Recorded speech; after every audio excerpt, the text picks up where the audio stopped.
Perubahan besar sedang terjadi di Eropa, karena semakin banyak negara yang menyadari bahwa waktu untuk bersikap sopan, waktu untuk bersikap baik sudah berakhir, dan pengambil alihan Islam telah datang sehingga mereka harus melawan balik. Dan salah satu cara utama mereka melawan balik adalah dengan menentang burka. Karena seperti yang kamu tahu, burka telah menjadi perdebatan besar selama waktu yang sangat lama. Haruskah perempuan diizinkan untuk menutupi diri mereka sepenuhnya? Apakah itu hak beragama?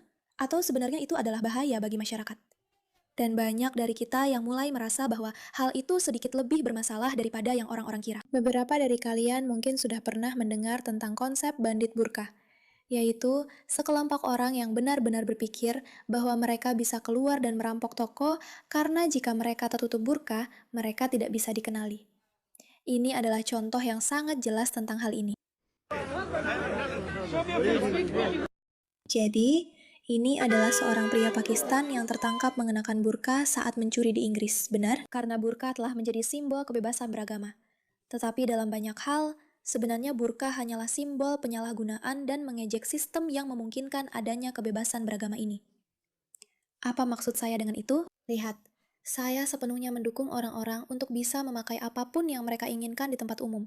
Selama itu bukan tindakan tidak senonoh di depan umum, kan? Jadi, jika mereka sangat telanjang, namun, kapan kita harus bertanya? Jika seseorang menutupi dirinya sepenuhnya, sama sekali tidak dapat dikenali, berpotensi menjadi ancaman keamanan, dan mungkin menyembunyikan serta melakukan hal-hal ilegal. Pada titik mana itu melewati batas? Dan menurut saya, banyak sekali orang di seluruh Eropa, termasuk pemerintah, yang paling menarik, telah menyadari bahwa ini sudah terlalu berlebihan. Dan ungkapan sudah kelewatan memang tepat menggambarkan cara orang-orang ini bertindak. Karena seperti yang kamu ingat, pengambil alihan Islam bukan hanya tentang membiarkan orang bertindak di bawah hukum Islam. Yang mana, jika itu kasusnya, saya rasa banyak dari kita akan baik-baik saja dengan itu. Ini tentang menunjukkan dominasi. Dan pemandangan orang-orang yang menutupi diri kemanapun mereka pergi, semakin dimaksudkan untuk membuktikan bahwa mereka telah mengambil alih dan tidak ada yang bisa kita lakukan tentang itu. Itulah sebabnya di Eropa, ada perlawanan yang terjadi terhadap hal ini, dan saya membutuhkannya. Perlawanan yang sangat-sangat-sangat serius oleh pemerintah, yang tentu saja media benar-benar mempermasalahkannya. Ngomong-ngomong, selamat datang di The Pushback. Saya Mairaka, pembawa acara Anda. Pastikan untuk menekan tombol subscribe dan mendukung video ini, berkomentar, menyukai, dan membagikan informasi ini, karena kami sedang berusaha menciptakan gerakan untuk melawan hal ini. Dan kami punya pengumuman yang sangat menarik yang akan segera hadir. Jadi, pastikan untuk terus memperhatikan hal ini. Tapi lihat, berapa banyak artikel yang sudah saya buka di sini. Eropa memperketat kebijakan dalam eksperimen imigrasi garis keras Denmark. Eropa memperketat pengawasan terhadap Islam radikal, larangan cadar, pembatasan pendanaan, dan penindakan terhadap ekstremisme muda. Uni Eropa memilih untuk mengizinkan deportasi para migran. RUU Larangan Burka di Portugal. Parlemen menyetujui mosi PVV untuk melarang Ikhwanul Muslimin. Sekali lagi, hal-hal yang beberapa bulan lalu tampak benar-benar gila bagi kita, yang kita pikir tidak akan pernah mereka lakukan karena mereka sangat takut, sekarang justru menjadi hal yang biasa. Dan itu terjadi karena wacana publik. Inilah sebabnya saya sangat-sangat berharap. Karena saat Anda membaca artikel-artikelnya, media menentang ini, menentang itu, menentang hal-hal tersebut, tapi masyarakat tidak. Jadi, mari kita bahas semua itu terlebih dahulu. Sebentar saja, ada pesan dari sponsor kami. Mari kita bicara tentang Medicare sebentar, karena Anda mungkin memilih rencana secara acak yang sebenarnya bukan yang paling cocok untuk Anda. Itulah sebabnya saya ingin memberitahu Anda tentang sponsor kita hari ini, Chapter. Chapter berbeda. Mereka independen, dan mereka adalah satu-satunya penasihat Medicare yang membandingkan semua paket yang tersedia secara nasional berdasarkan dokter, kebutuhan, dan prioritas Anda untuk menemukan yang paling cocok untuk Anda. Penasihat mereka digaji, jadi mereka tidak mendorong rencana tertentu. Jika Anda sudah berada di rencana yang tepat, mereka akan memberitahu Anda. Dan jika tidak, mereka akan membantu Anda untuk beralih. Tahun lalu, para lansia yang beralih melalui Chapter menghemat rata-rata $1.100. Layanan ini gratis, hanya memakan waktu sekitar 20 menit, dan bisa menghemat banyak uang, serta mengurangi stres bagi Anda, orang tua, kakek nenek, atau orang yang Anda cintai. Jadi, hubungi Chapter di 610-680-37. Itu 610-680-37. Dan mulai hemat uang Anda sekarang juga.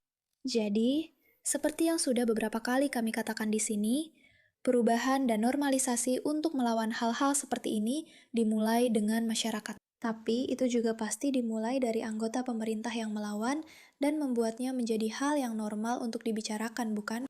Jadi pria ini, oke, dia adalah pemimpin sayap kanan Portugal, dan namanya André Ventura. Dia bilang kalau kamu ingin memakai burka, itu sangat sederhana. Kemas barangmu, naik pesawat, dan pergi. Pergi ke Pakistan, pergi ke Arab Saudi, pergi ke Maroko, pergi kemana pun yang kamu mau, asalkan bukan di sini. Ini adalah jenis bahasa yang beberapa tahun lalu tidak akan kita dengar, karena sangat tidak dapat diterima oleh masyarakat. Tapi semakin banyak orang melihat burka sebagai cerminan dari hakikat sebenarnya, semakin banyak orang yang menyadari. Oke, ini adalah jenis retorika yang kita butuhkan. Sekali lagi, tentu saja mereka akan menggambarkannya sebagai pemimpin sayap kanan ekstrim, seperti yang akan kita lihat dalam sebuah artikel sebentar lagi. Tapi di Swiss, seorang perempuan muslim didenda 100 franc Swiss karena mengenakan burka, yang dilarang di negara itu melalui referendum, yang berarti rakyatlah yang melarangnya. Dia menggugat denda tersebut dengan mengklaim adanya Islamofobia, dan sekarang menghadapi hukuman yang meningkat menjadi 1000 franc Swiss. Saya sangat mendukung hal ini. Inilah yang mereka lakukan. Mereka mengklaim adanya Islamofobia, dan mereka berpikir bahwa berjalan-jalan dengan cara yang membuat mereka tidak bisa dikenali, bisa saja menyembunyikan benda-benda berbahaya di bawah pakaian mereka. Tapi sekali lagi, menunjukkan dominasi mereka dan ingin mengatakan bahwa ini adalah negara mereka adalah sesuatu yang bisa mereka lakukan begitu saja tanpa konsekuensi. Dan semakin banyak orang yang benar-benar muak dan lelah dengan hal ini. Sekali lagi, ketika saya bilang menunjukkan dominasi, ini adalah sesuatu yang sedang berubah. Karena di Belanda, mereka sekarang sedang berupaya untuk melarangnya. Dan memang seharusnya begitu.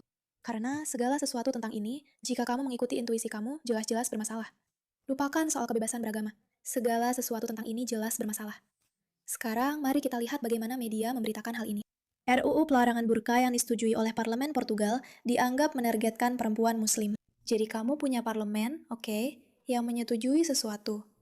Tapi tentu saja media langsung mengatakan bahwa ini menargetkan perempuan muslim, oke? Parlemen Portugal telah menyetujui RUU pelarangan cadar yang dipakai karena alasan gender atau agama di tempat umum, dalam langkah yang dianggap menargetkan perempuan muslim yang mengenakan penutup wajah. Saya punya dua hal yang ingin saya sampaikan tentang ini. Menurut saya, perempuan yang sebenarnya menjadi target adalah perempuan yang dipaksa untuk memakai kantong sampah. Oke, itu adalah pendapat pribadi saya, bahwa sebenarnya Anda melindungi perempuan dan melindungi semua anggota masyarakat dengan memungkinkan Anda melihat orang di sebelah Anda. Karena rasanya tidak nyaman jika tidak bisa. Dan ini bukan hanya soal rasa tidak nyaman saja, itu juga benar-benar bisa berbahaya. Dan kita sudah melihat bahwa mereka menyalahgunakan hal ini, kan? Bukan hanya karena mereka ingin melakukannya dan meminta untuk melakukannya secara diam-diam. Tidak, mereka menggunakan burka mereka menggunakannya untuk bisa keluar dan mencuri. Tentu saja, tidak semuanya, tidak semua orang. Tapi sekali lagi, jika wajah Anda tertutup, Anda tidak bisa dikenali. Itu adalah masalah bagi masyarakat. Di Eropa memperketat pengawasan terhadap Islam radikal, larangan cadar, pembatasan, dan undang-undang baru yang luas tentang anti-ekstremisme. Pemerintah Eropa sedang memperlakukan undang-undang baru yang luas untuk membatasi Islamisme radikal, memperketat pengawasan terhadap pendanaan keagamaan, dan membatasi penggunaan cadar penutup wajah di tempat umum. Dari Prancis hingga Jerman, dan didukung oleh aksi terkoordinasi dari Uni Eropa, benua ini sedang menyaksikan upaya keamanan dan integrasi paling ketat dalam beberapa dekade terakhir. Dan aku sangat mendukung hal ini, kan? Jadi, mari kita baca beberapa hal berikut.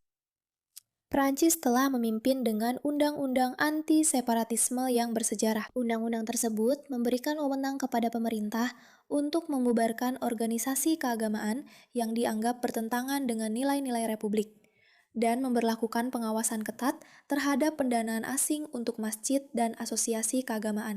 Paris melangkah lebih jauh dengan mengusulkan larangan bagi anak perempuan di bawah usia 15 tahun untuk mengenakan jilbab di tempat umum. Jerman mengikuti dengan tindakan tegas pada November 2025 melarang organisasi Muslim interaktif karena menyebarkan ideologi ekstremisme.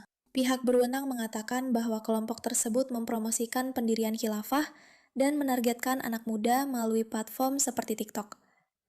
Pada periode yang sama, Jerman juga menutup beberapa institusi Islam, termasuk bla bla bla bla bla. Austria telah memperkenalkan aturan yang mewajibkan hanya imam yang dilatih secara lokal yang boleh melayani di masjid, dengan tujuan untuk membatasi pengaruh ideologi dari luar.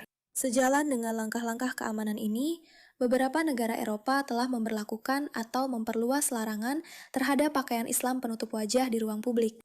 Prancis menjadi negara Eropa pertama yang memberlakukan larangan nasional terhadap burka dan nikab, menjadikan penutup wajah penuh ilegal di tempat umum. Belgia mengikuti langkah tersebut pada bulan Juni 2011. Ada perubahan yang terjadi dalam eksperimen imigrasi utama Denmark. Sekarang, hal itu juga berkaitan dengan imigrasi, karena kita memahami bahwa itu adalah bagian darinya. Uni Eropa memberikan suara untuk mengizinkan deportasi migran ke negara ketiga yang aman. Sekali lagi, sesuatu yang beberapa bulan lalu tidak pernah terdengar. Parlemen menyetujui mosi untuk melarang Ikhwanul Muslimin meskipun ada kontroversi. Ini adalah hal besar lainnya. Mereka sedang menindak pengambil alihan Islam. Apakah sudah selesai? Apakah sudah sempurna? Apakah kita sudah sampai pada tahap itu? Belum. Tapi apakah ini sedang terjadi? Apakah fakta bahwa kita semua membicarakan hal ini membawa perubahan? Tentu saja. Dan saya sangat bangga menjadi bagian dari ini, karena kita sebagai masyarakat sudah tidak tahan lagi. Jadi, jika kamu sudah bersama kami selama seluruh proses ini, dan kamu melihat apa yang kami lihat, selamat. Keadaannya mulai berubah. Terima kasih atas perhatianmu terhadap masalah ini.